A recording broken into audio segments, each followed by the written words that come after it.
ये आपकी तबीयत खराब है या इनकी? वादा कर रही हो नहीं कर रही हो? वरना मैं वादा वादा वादा। अगर दोबारा इसने मुझे तंग करने की कोशिश की ना, तो अपने बाप के साथ साथ तुम भी जेल की सलाखों के पीछे जाओ।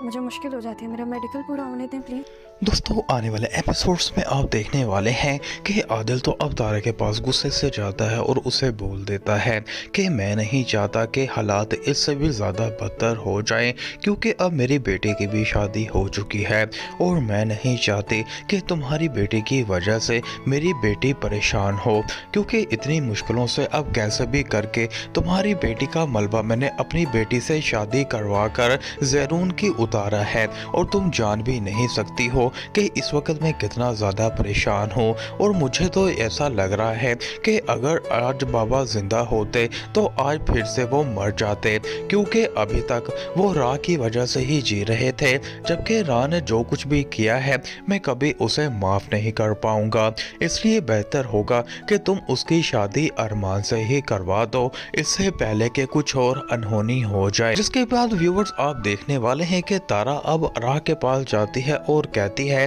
कि बेटी अगर तुम्हें अरमान से ही शादी करनी है तो हम तुम्हारी शादी उससे करवाने के लिए तैयार हैं। मगर दोस्तों अब राह कहती है मामा आप भी आदिल मामू की बातों में आ चुकी हैं, जबकि आप तो मुझे समझें, मैंने ऐसा वैसा कुछ भी नहीं किया है, क्योंकि जो कुछ भी हुआ वो इत्तफाकन था और मुझे सच में किसी ने किडनैप किया था। और अब अरमान मुझे यकीन है कि उस इंसान को बहुत जल्द ढूंढ लेगा। जिसके बाद दोस्तों अब अरमान भी पूरी तरह से टूट चुका है और हर वक्त सिर्फ एक ही सोच में गुम होया रहता है कि आखिर कैसे पता लगवाऊं और किस तरह से इस बदनामी के दाग को खुद से और राह की जिंदगी से निकालूं, क्योंकि मैंने हमेशा अपने प्यार से बढ़कर उस घर की इज्जत को प्यार किया है, जो कि मैं कभी भी रोंद नहीं सकता हूं। और अब ना चाहते हुए भी सब मुझे ऐसा समझ रहे हैं कि ये सब कुछ मेरी वजह से ही हुआ है, जबकि मैं ऐसा बिल्कुल भी नहीं हूँ,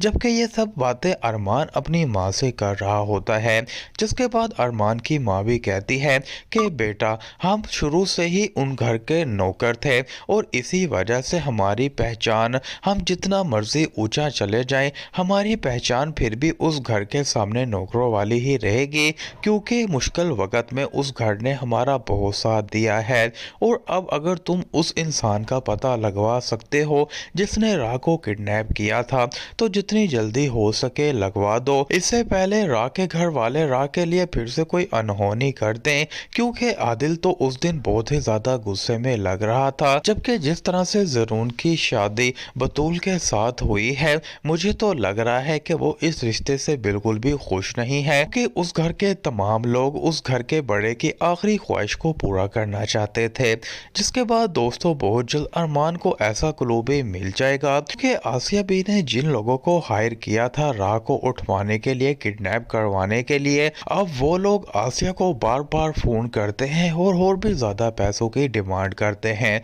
क्योंकि अब उन लोगों को भी पता चल चुका है कि अरमान उनका पीछा कर रहा है और अगर कोई भी क्लू उन्हें मिल गया तो फिर वो सारी उम्र चक्की पीसते रहेंगे। इसीलिए तो आसिया उन लोगों से कहती है कि मैं तुम्हें और पैसे भिजवा देती हूँ, मगर फिर तुम इस शहर में कभी भी नजर नहीं आना। तो दोस्तों आपको क्या लगता है कि अरमान फिर भी उन लोगों का पता लगवा लेगा या फिर नहीं? आप हमें कमेंट बॉक्स में लाजमी बता दें। जबकि इस ड्रामे से जुड़ी हर तरह की अपडेट के लिए मेरे चैनल को सब्सक्राइब और वीडियो को लाइक लाजमी कर दें।